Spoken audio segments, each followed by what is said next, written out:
ഓം ശ്രീ മഹാകാളി വരാഗ്യ വജ്രകോശി നമസ്കാരം. ഞാൻ രാകുമാർ ശ്രീരാമ. അപ്പോഴിന്ന് പുണർതം പൂയം ആയില്യം കർക്കിടകക്കാരുടെ നക്ഷത്രഫലമാണ് പറയാൻ പോകുന്നത്.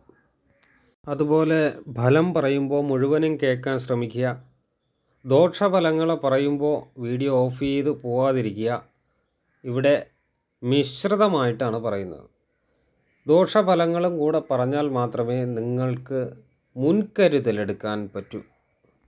ദോഷങ്ങൾ എത്തരത്തിൽ വരാൻ സാധ്യതയുണ്ടെന്നറിയാൻ പറ്റൂ. അപ്പോൾ പുണർതം പൂയം ആയില്യം കർക്കിടകക്കൂറുകാരുടെ പൊതുവേയുള്ള ഫലങ്ങൾ എന്ന് പറയുമ്പോൾ വ്യാഴം 12ഉം 1ഉം ഭാവങ്ങളിലും ശനി 9ആം ഭാവത്തിലും രാഹു 8ആം ഭാവത്തിലും സഞ്ചരിക്കുന്ന കാലമാകയാൽ ഉദാരമനസ്കതയിലൂടെ സൗഭാഗ്യം, സാമൂഹിക വിജയം, വ്യയാധികം എന്നിവയുണ്ടാകാം. ബന്ധുക്കളുടെ വേർപാട്, പ്രവർത്തികൾക്ക് അംഗീകാരം ലഭിക്കാതിരിക്കുക എന്നിവയും ഫലമാകുന്നു. ചിങ്ങമാസത്തിൽ സ്വർണത്തിൽ നിന്ന് ലാഭം, സുബ്രഹ്മണ്യപ്രീതിയാൽ ശത്രുനാശം വരെ സംഭവിക്കാം. എന്നിരുന്നാലും ധനനാശം, നേത്രരോഗം, അന്യന്മാരിൽ നിന്ന് വഞ്ചനകൾ സംഭവിക്കാൻ സാധ്യതയുണ്ട്. കന്നിമാസത്തിൽ സ്ഥാനക്കയറ്റമുണ്ടാവാൻ സാധ്യതയുണ്ട്. ധനലാഭമുണ്ടാകും, ആരോഗ്യവർദ്ധനവുണ്ടാകും. എന്നിരുന്നാലും മോശം കൂട്ടുകെട്ടിൽ പെടാതിരിക്കാൻ പ്രത്യേകം ശ്രദ്ധിക്കണം. തുലാമാസത്തിൽ ദാമ്പത്യ ജീവിതത്തിന് വിഘ്നം സംഭവിക്കാം. എന്നിരുന്നാലും ബന്ധുക്കൾക്കും കുടുംബത്തിനും ഐശ്വര്യവും അഭിവൃദ്ധിയും വന്നുചേരും.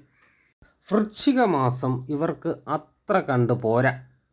ഈശ്വര പ്രാർത്ഥനയിലൂടെ മാത്രമേ ഈ ഒരു മാസം കടന്നു പോവാവൂ.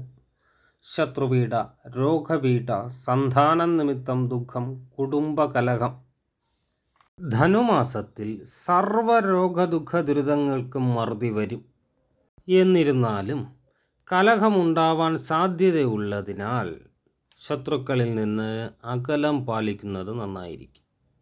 മകരമാസത്തിൽ സകല കാര്യങ്ങൾക്കും വിജയം, സൗഭാഗ്യം, ഉന്നത സ്ഥാനക്കയറ്റം എന്നിവ വന്നു ചേരുമെങ്കിലും യാത്രാ ദുരിതവും ഉദരസംബന്ധമായ രോഗത്തിനും ഇടയുണ്ട്. ഭക്ഷണകാര്യങ്ങളിൽ വളരെയേറെ ശ്രദ്ധ വേണം. കുംഭമാസത്തിൽ സ്ത്രീകൾ നിമിത്തം കേസിലകപ്പെടാൻ സാധ്യതയുണ്ട്.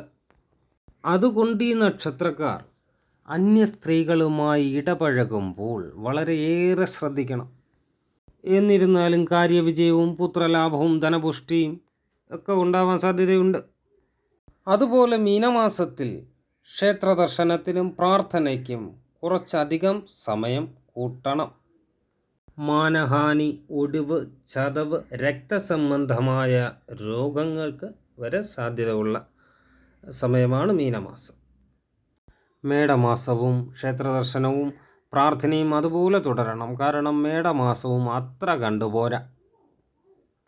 കഴിവതും അവരവരിൽ തന്നെ ഒതുങ്ങി ജീവിക്കുന്നതായിരിക്കും ആ ഒരു മാസത്തേക്ക് നല്ലത്.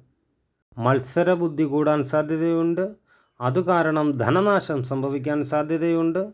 അപ്പോൾ ഇതെല്ലാം ശ്രദ്ധിച്ചാൽ മേടമാസം വലിയ ബുദ്ധിമുട്ടില്ലാതെ കൊണ്ടുപോകാം.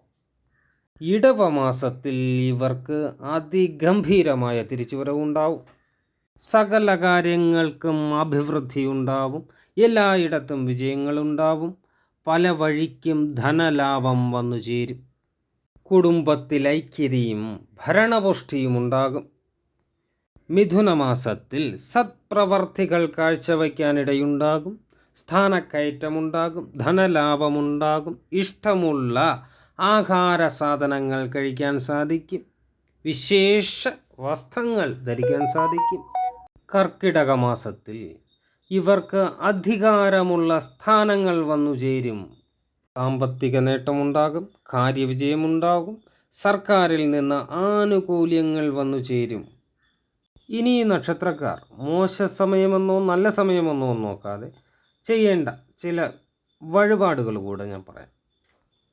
വ്യാഴാഴ്ച ദിവസം വിഷ്ണു ക്ഷേത്രത്തിൽ പുരുഷ സൂക്തമന്ത്രാർച്ചന ചെയ്യണം. അതേസമയം പക്കന്നാൾ തോറും വിഷ്ണു ഭഗവാന് മഞ്ഞ വസ്ത്രവും തുളസിഹാരവും വാങ്ങി നടക്കി വയ്ക്കണം. അപ്പോൾ എല്ലാവർക്കും ദേവിയുടെ അനുഗ്രഹം ഉണ്ടാവട്ടെ. അപ്പോൾ സബ്സ്ക്രൈബ് ചെയ്യാൻ മറക്കണ്ട, ലൈക്ക് ചെയ്യാൻ മറക്കണ്ട, കമൻറ്റ് ചെയ്യാൻ മറക്കണ്ട, ഷെയർ ചെയ്യാൻ മറക്കണ്ട.